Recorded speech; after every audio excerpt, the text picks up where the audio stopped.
welcome to Dave's Think Tank.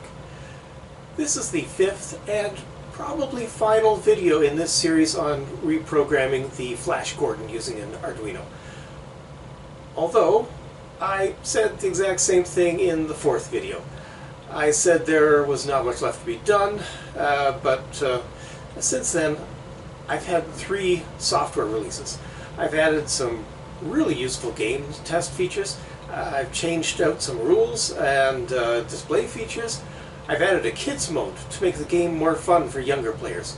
So yeah, this is probably the last in the series for now.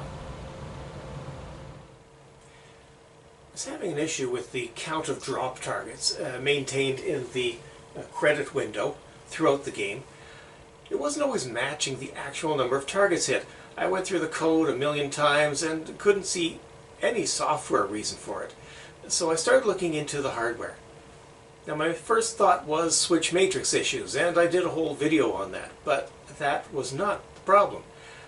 I checked and replaced a bunch of old worn connectors, solving some other minor issues, but that wasn't the problem either.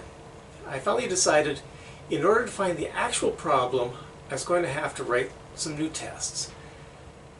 My problem was switches appeared to be registering when the ball hadn't hit them.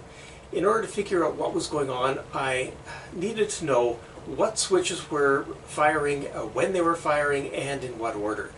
To accomplish this, I added a feature called Debug Mode. This is my setup for reprogramming the Arduino. Just plug that in. Now Debug Mode 0 is for regular gameplay. Setting Debug Mode to 1 will display the switches hit as they are hit during actual gameplay. Debug Mode 1 is going to display the switches hit as they're hit during actual gameplay in the player 2, 3, and 4 slots. You can see there are 3 switches showing up already.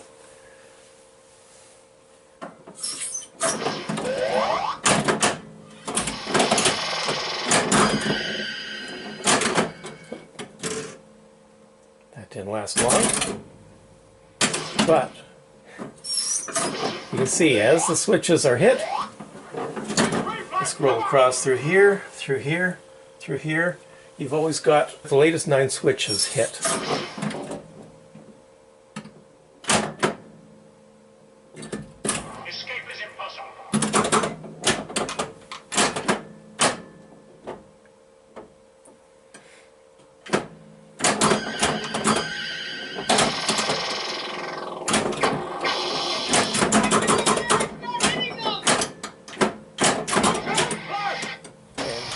There's also a Debug Mode 2, which is simply a test to give me an answer to a question I've often wondered about. I wanted to know how many times the Arduino loops through the software every second. The answer I got was as high as 1200 during low activity events like a match or bonus score. I thought it could be as high as 250 times per second during gameplay, but was generally in the range of 180 to 200. This is useful to know when writing code, since the timers used in the program have accuracy to 1,000th of a second, but in reality you're only going to be able to measure to 1/5 of that accuracy.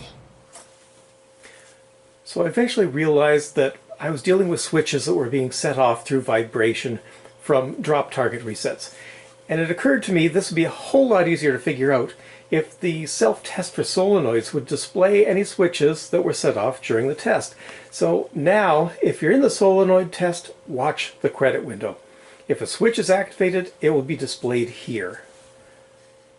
Going into solenoid test now, 27 shows up in the credit window. That 27 indicates the solenoid set off that switch. The number 2 just went off. That's okay. That is the single switch, single target dropping and setting off its switch. My life would have been a whole lot easier if I had this a couple of months ago.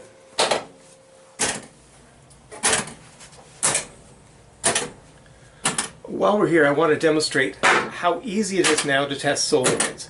In the original program, this test would just fire each solenoid in sequence.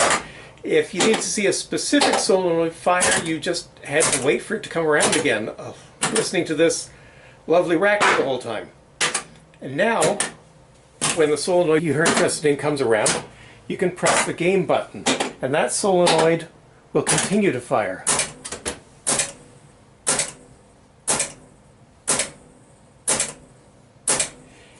And you can stop it from firing with the coin slot through switch,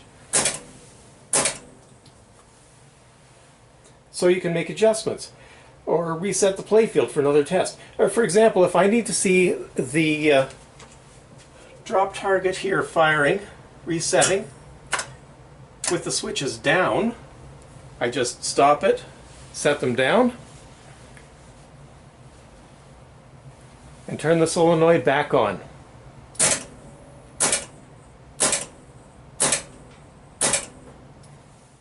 If you find the solenoid is setting off a switch, the first thing you want to do is clean and re-gap that switch.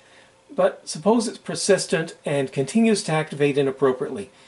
I've implemented a software solution where you can identify a solenoid and switch combination that's causing problems. And you can set a wait time between when the solenoid fires and when the switch can be activated. The solution requires a bit of programming knowledge, but it's all explained in the documentation. I've included fixes to cover any drop target setting off its own switches, as well as that wood beast issue I mentioned earlier. Another common problem is switches double counting. And again, you want to clean and re-gap should be your first move, but if that fails, you can just identify the offending switch with a minor software change again. I've identified all the drop target switches, ignoring the switches if they're set off 2 or more times within a quarter second. Any other switches you're experiencing issues with can be easily identified by the software and recompiled to the Arduino. Besides game testing, I've added a number of fun features. First off, I've added a kid mode. Flash Gordon is a really tough game and can be incredibly frustrating for kids. Adults too sometimes. If you have kids coming over to play, just go into self-test mode and hit the game button and the coin slot 3 switch at the same time.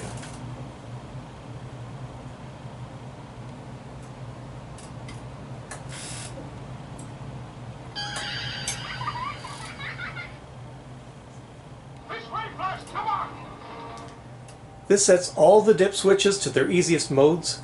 Balls per game is set to 5. Extra balls are awarded at 100,000, 200, and 300. Only 7 targets are required to get into the final battle. 100 points is required to defeat Ming. And Ming only has 1 life instead of 3. The number of ball saves is set to 5.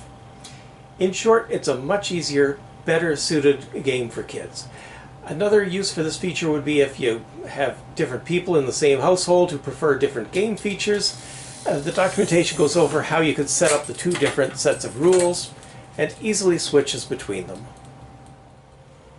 The original game had some questionable rules. I've changed these to be what I feel are more reasonable, but I know some of you will prefer the original rules, considering them to be authentic.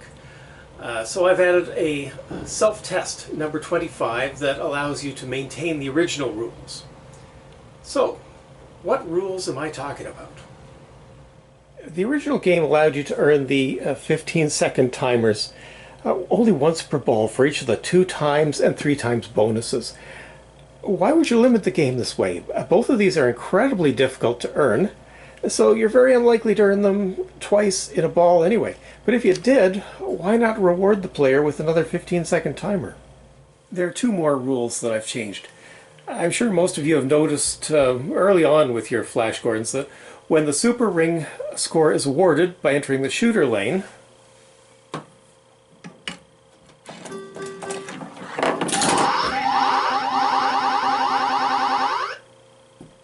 it's immediately zeroed out.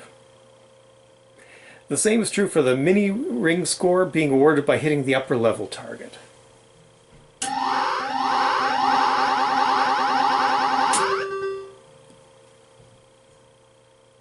So why are these zeroed? Other pinball machines don't work this way. My Bally Star Trek awards bonus points by entering the shooter lane, but doesn't zero them. They're awarded every time and again when you enter the outhole. The Bally Vector awards the bonus points every time you avoid the outhole by bumping the ball into a saucer, and never zeroes it until the ball goes down.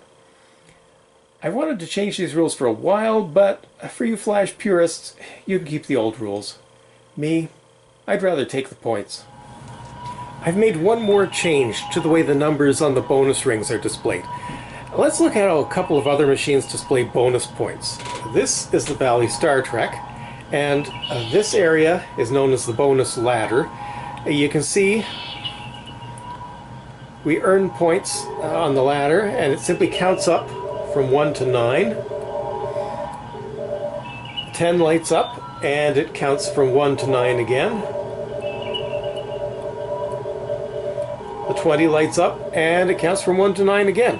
Very simple. At a glance, you can look and see, is the 10 lit, is the 20 lit, what number is lit, you know what your bonus score is. The Vector has its bonus ladder set out more or less horizontally. It works similar to the Star Trek.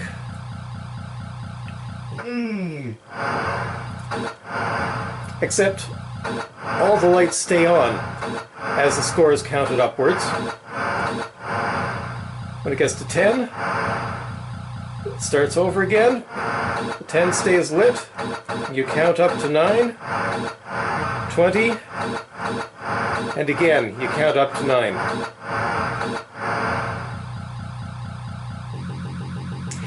It's simple to see at a glance what the bonus is. You can see the number from 1 to 9 plus 10 or 20 and you know your score. And counting down, it's also easy to follow.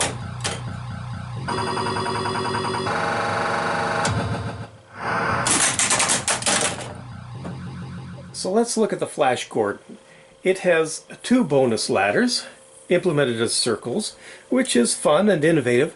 It also fills in the numbers from 1 up to the current bonus, much like the Vector. But this becomes a problem once you exceed 10.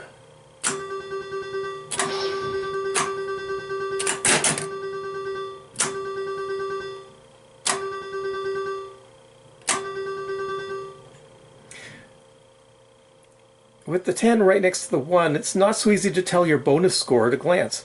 Up to 9, more points means more lights, but beyond that, 10, 11, 12, 13, it doesn't look that much different than 1, 2, 3, 4, and it's even hard to tell at all what's going on when the game counts down the bonus.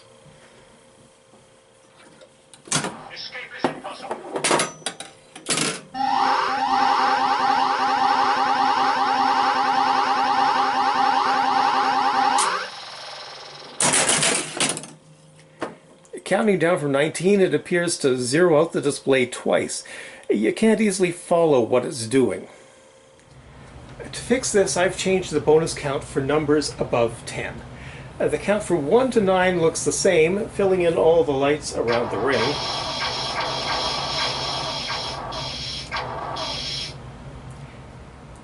A 10 bonus points has all the lights turned on.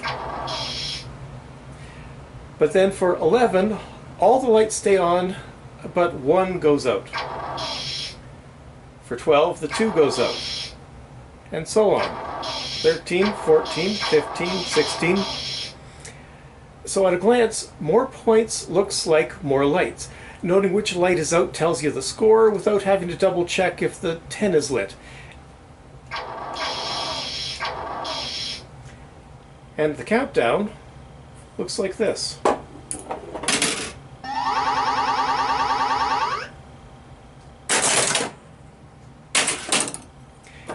An empty ring means the countdown is done, unlike the previous version where it emptied out the ring twice. The lights seem to make a single sweep of the circle even as they go around twice, displaying every value from 19 down to 11 and 10 down to 1. Let's see what 5 times bonus looks like.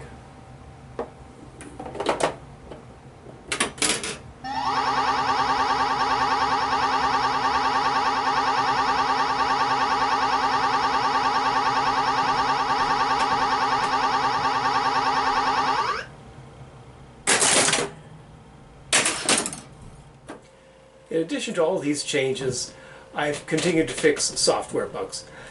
It's getting to the point now, though, where the bugs are so obscure, I seriously doubt anyone but me would even notice. Oh, and the documentation is completely up to date and now includes a cover page. Okay, that's got to be enough for today. Let's play a game.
Remove the Earthwoman. Forget it, Bing. Dale's with me.